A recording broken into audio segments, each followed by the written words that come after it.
I don't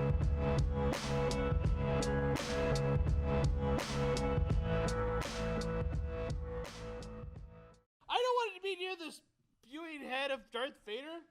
I think it's going to get all over me. I know it. So, we're talking about 4 movies that deserve a facelift. Possibly a remake, a reimagining. And for some of these, thankfully, they're old enough to get their tax returns. Yeah, I agree. Yes. I agree. So, in fact, one of mine is almost a century. Oh. But you're going to start first because you're new, so we'll start with you. We're new. I'm new. So we're going to go ahead and do this. All right. So my movie, I got to say, is The Howling. This is going to be me for a pro here. So I think we should switch real quick because, you know what? I'm a pro. Why not? All right, so The Howling is like one of the greatest movies I think of all time. I like the story arc. Mm-hmm. It's about a woman who basically, goes throughout the woods and such, and she gets bitten by a werewolf, and she meets all this cult and everything, and she's slowly, a reporter too. She is, and she slowly becomes a werewolf, and she becomes a full-fledged werewolf on TV. Yes. So I think it totally needs to be remade. I think with our technology that we have nowadays, and with the fandom of werewolves, I think this would be perfect. I think you're on track. I'm gonna shave your beard. No, my wife would kill you. That is true.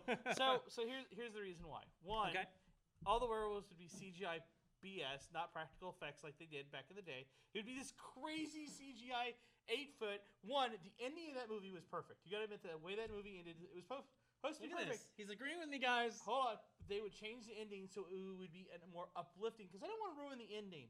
But they would change the ending to make it more uplifting. You know how that movie would end would be the 2 reporters walking away at the end. That's not how you want it. No, of course that's not. The other thing is, the directors of this would treat it totally cynical.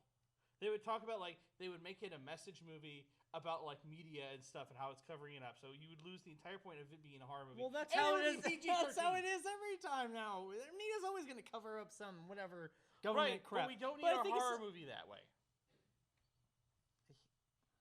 Sure. What about your next one?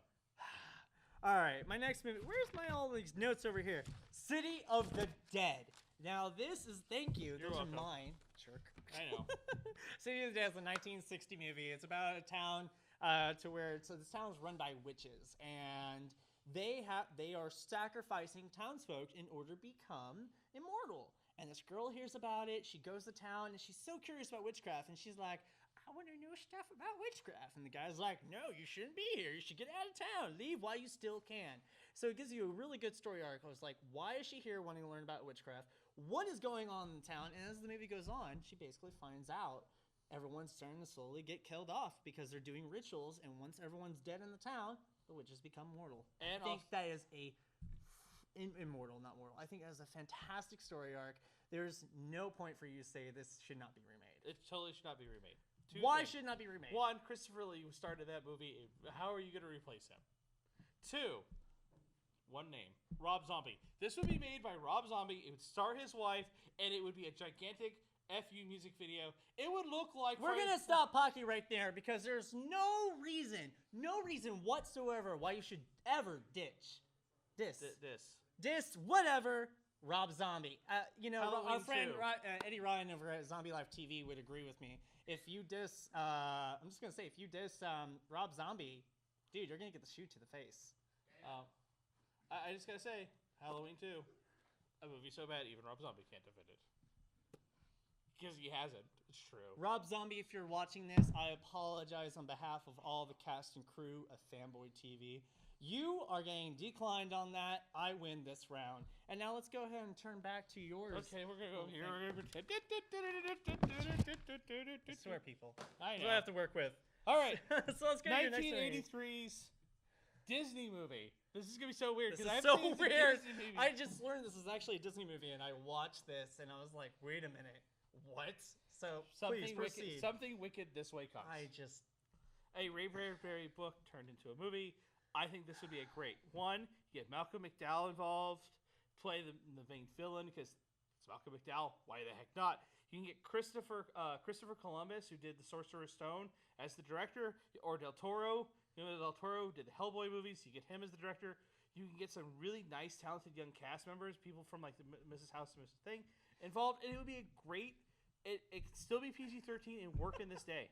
You're wanting to remake a classic classic movie that is just you cannot remake that movie with all the actors and just the cinematography. I mean, yeah, we have all this new technology and everything, and all these great actors and the directors and everything. No, it should stay the way it is. It's a classic movie to look back on and say, wow, that was really good for all the amount of like technology they had back then. Look what they did. I thought it was perfect. It gave you that eerie factor of everything. You just no. You still have some great cinematographers today. Again, guys who did Harry Potter and the Chamber of Secrets, or the guys who did some great cinematography, some great mood music. You have some great guys who did the Sinister soundtrack. Great. That's all I'm hearing is great. Pocky, come on, dude. No, you cannot do that. It's such a classic movie. That's something you want to go back to and hold for. I mean, no. To be fair, also, it was a failure in the theaters. It's just now got its cult status. I will say that. And yeah. So it was good, but now I get to whip out my pretentious filmmaker card right now. I get to go, bam, filmmaker card. That's a candy wrapper. Oh, sorry. Hold on. Let me get my.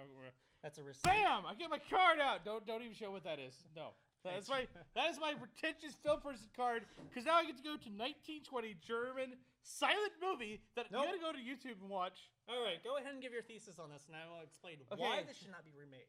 The Cabinet of Dr. Kilgari, silent, great movie. It is actually, if you watch it today, this day, it still holds up as a horror movie. It's set. You gotta remember, 1920s German silent movie. The sets were entire and blip hanger to make this movie happen. It's creepy. It's dark. It still holds up to this day. Many people have regarded it as the first true horror movie. And you just gave me reasons why this should not be remade. Terry Gilliam or Bong Joon-ho could direct this movie and do a great job. Particularly Terry Gilliam, a man who's known for visual stunningness. The Imaginarium, Dr. Floss. Punk Don-Chow did the original Old Boy. You can get some great mood with these guys, and you can make this movie work really, really well. With hypnosis, this day and age, with hypnosis and the apps, you can make the villain, again, really awesome, and it still works. No, you can't do it nowadays. It's a silent movie. I'm sorry, but I don't think people are really going to be interested in it. It's like, let's get drunk and high or whatever. Let's go to the theaters and watch this. And then they're going to walk out. It was like, that was kind of lame. It's just like, no, the silent movies should not be rewritten whatsoever. I mean, it was weird. It was vivid. The amount of artwork that they did was just so bizarre. Right. And you should not, I'm just going to say it. I'm putting my foot on the table right now. Silent movies, and there it goes, should not be remade. Unless I'm on an acid trip or I'm drunk off my mind, we're not remaking it. I think you can remake it. I think you can add some dialogue. It's fine. No! Silent movies, you don't add dialogue. Dude, they've remade silent movies before. I know, but it's just not this one, dude. They said it was basically the first horror movie of all time. Well, ladies and gentlemen, the first modern, pros and nos, Jeffrey. So put your comments down below. Tell us who you agree with. Do you agree with me, the intellectual, or do you agree with Jeffrey because he's pretty? Either way, leave us comments down below. But right now, we'll start with this week's new Geek Week News.